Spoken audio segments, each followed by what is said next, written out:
Hello everyone, this is Noah, and today I wanted to go over a bit of a hypothesis that I had regarding Yoko-Geri, or side kicks. So there are usually two different ways that people are taught to strike with a side kick as far as the striking surface goes. There's different mechanics and different approaches and deliveries, but as far as the surface you strike with, there's usually two ways that people teach.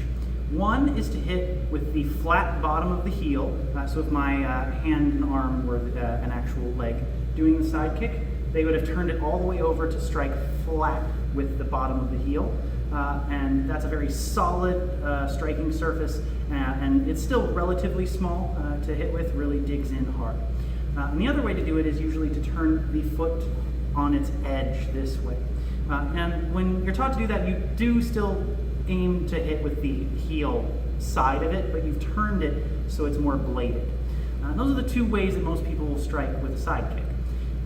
That's something that I was originally taught to do bladed, and then later on in my training I was taught to kick with the flat part of the heel. But specifically, the notable difference in doing those two was that when I was taught to hit with the heel, I was taught that for striking to the body.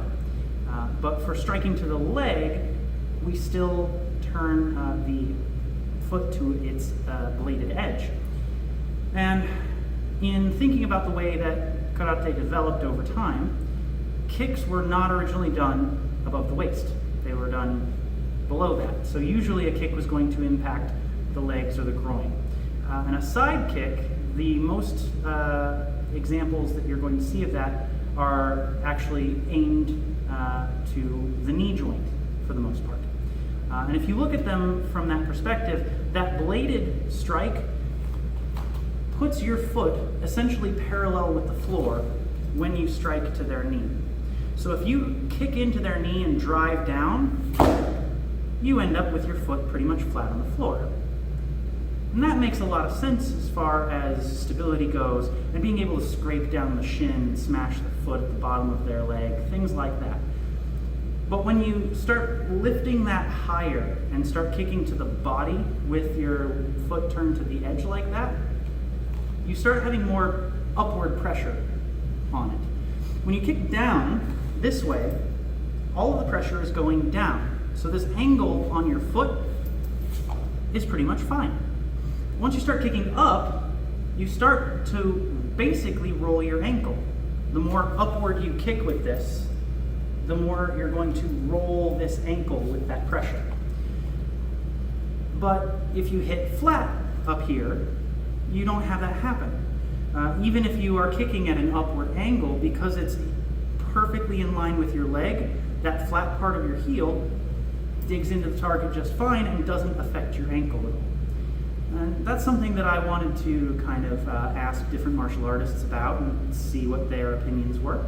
And so what I asked a group of martial artists on my page was to try kicking a heavy bag like this one at body level and at knee height, and try doing it with the edge of the foot and the flat heel of the foot at both levels. And I wanted them to tell me which one felt stronger and which one felt more stable.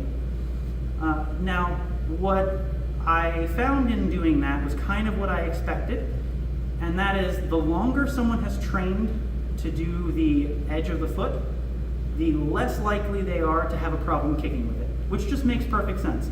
The more you kick with the edge of your foot, even when you're kicking upward, the more strengthening that joint is going to get. It's not going to be bothered by it as much. It's still going to feel pretty stable. But for people who trained a lesser amount of time, for the most part, people kicking to the body seemed to have a better time with stability kicking with the flat part, the flat heel of the foot, rather than turning their foot to its edge. And that was kind of what I was thinking would happen. As far as kicking to the knee goes, kicking down with the edge of the foot seemed to be the more stable and stronger one for most people as well.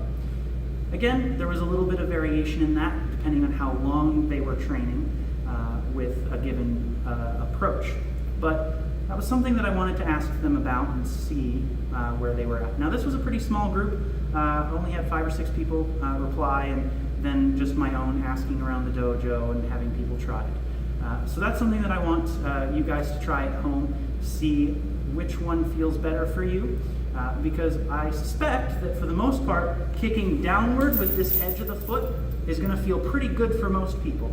But unless you've been doing that for all of your side kicks, you're probably going to feel a lot more powerful and a lot more stable driving the flat heel in for that higher kick.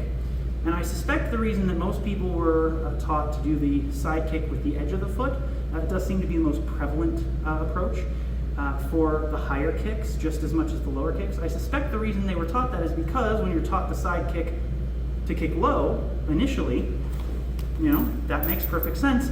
Let's just raise it up.